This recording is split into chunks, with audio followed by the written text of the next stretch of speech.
Hi hello నమస్తే welcome to 100 TV. Telugu రాష్ట్రాల్లో అత్యంత ప్రసిద్ధి చెందిన వ్యక్తుల్లో ఇన్ఫ్లుయెన్సర్గా పేరు తెచ్చుకొని ప్రతి ఒక్కరిని కూడా ఆయన ప్రవచనాలతో ఆకట్టుకునే వ్యక్తిత్వం, మాట శైలి ఉన్నటువంటి గరికపాటి నరసింహారావు గారు. సో ఈ మధ్య బాగా ట్రోల్స్కి గురవుతున్నట్టుగా కూడా తెలుస్తుంది. అయితే ఈ పరిస్థితుల నడుమ ఆయన కుమారుడు తీసుకున్నటువంటి కొన్ని పనులకు గాను ఆయన కొంచెం ఇబ్బంది పడుతున్నట్టుగా తెలుస్తుంది. అయితే ఆయన చేసిన పనులు ఏమిటి, ఆయన అంత ఇబ్బందికి గురి చేసినటువంటి ఆ సందర్భాలు ఏమిటని మనతో మాట్లాడడానికి బహుముఖ ప్రజ్ఞాశాలి, స్పిరిచువల్ మెంటర్, మోటివేషనల్ స్పీకర్ కర్ణం గారు ఉన్నారు. అమ్మతో మాట్లాడి తెలుసుకుందాం. నమస్తే అమ్మ. నమస్తే.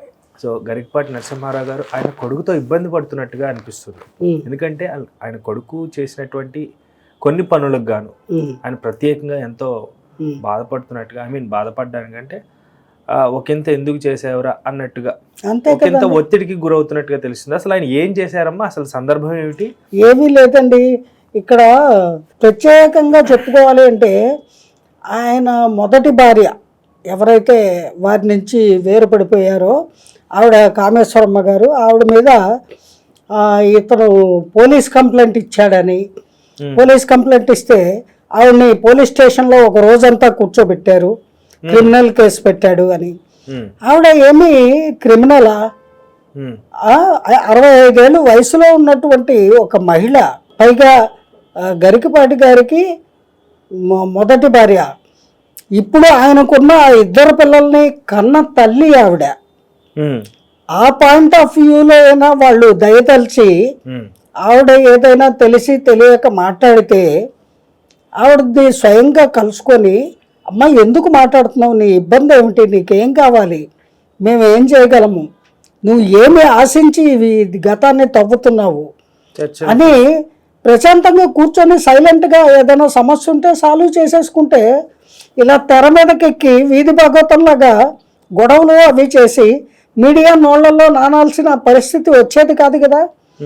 అంతటి పండితుడు, అంతటి గొప్ప ప్రవచనకర్త వారి కుమారుడు అంత దురుసుగా ఆవిడ మీద కంప్లైంట్ ఇవ్వవలసిన అవసరం లేదు అని నా అభిప్రాయం. ఆవిడ ఒక మహిళగా, ఒక మనిషిగా చాలా బాధపడుతున్నారు. అది ఆ పిల్లలకి పిల్ల చేష్టలు అది తగదండి.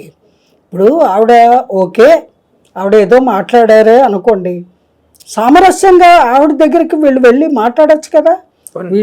వాళ్ళు ఎంత కాదనుకున్నా వాళ్ళకి జన్మనిచ్చిన తల్లి కదా. లేదు ఎవరైనా మధ్యవర్తులనైనా పంపించి మాట్లాడి ఆ ప్రాబ్లం సార్ట్ అవుట్ చేసుకోవాలి.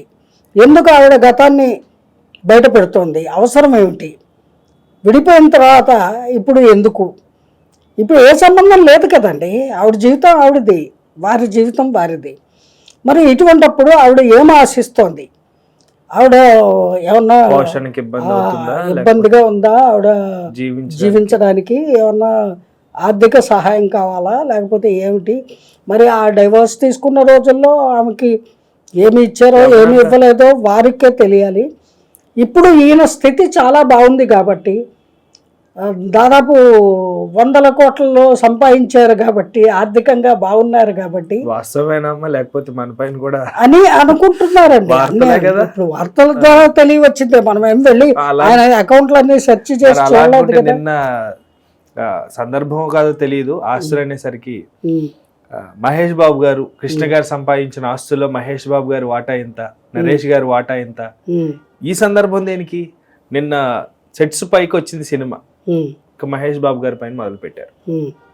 అంటే ఇలాగా మనం అండానికి కూడా మన దగ్గర ఎవిడెన్స్ కాదు ఉండొచ్చు, బట్ పొజిషన్ లో ఉన్నారనేది మాత్రం అనకూడదు కూడా. కానీ ఆ అంశము అనే పరిస్థితికి వాళ్ళు ప్రవర్తిస్తున్నారు. Okay right. ఇప్పుడు ఆ కురవాడ అలా ప్రవర్తించి ఆ వయసు ఆవిడ మీద క్రిమినల్ కేసు పెట్టవలసిన అగత్యం ఏమిటి?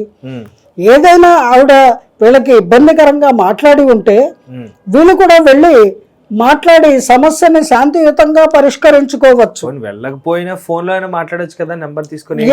లేదు ఎవరైనా మధ్యవర్తుల్ని పంపైనా సమస్యను పరిష్కరించుకోవచ్చు. అటువంటి ప్రయత్నం చేయకుండా ఆవిడ మీద బెదిరింపులు, పోలీస్ కంప్లైంట్ ఈ రకంగా చేయడము భావ్యం కాదండి. పెద్ద మనసుతో పెద్దవారు, సర్వము తెలిసిన జ్ఞానవంతులు శ్రీ నరసింహారావు గారు పిల్లలకి కొంచెము ఈ విషయంలో దుడుకుగా పోకుండా మంచి చెడులు చెప్పి వాళ్ళని కొంచెము కంట్రోల్లో పెట్టవలసినటువంటి పరిస్థితి ఇది. మరి వాళ్ళు కూడా ఎదిగిన పిల్లలు కాబట్టి ఎదిగిన పిల్లల్ని ఏ తండ్రి ఏ తల్లి నోటితో మందలించగలరు కానీ అంతకు మించి ఏమీ అనలేరు కదా.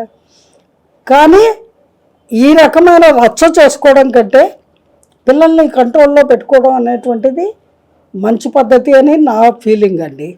ఏమైనప్పటికీ అంతటి ఘన చరిత్ర తన జీవితంలో కష్టపడి అంచెలంచెలుగా సాధించుకున్నటువంటి శ్రీ గరికపాటి నరసింహారావు గారు గురుగారు వారికి వారి అభిమానులకి ఈ రకమైనటువంటి పరిస్థితిని వారు ఎదుర్కొంటున్నారు అంటే చాలా బాధాకరమైన అంశము.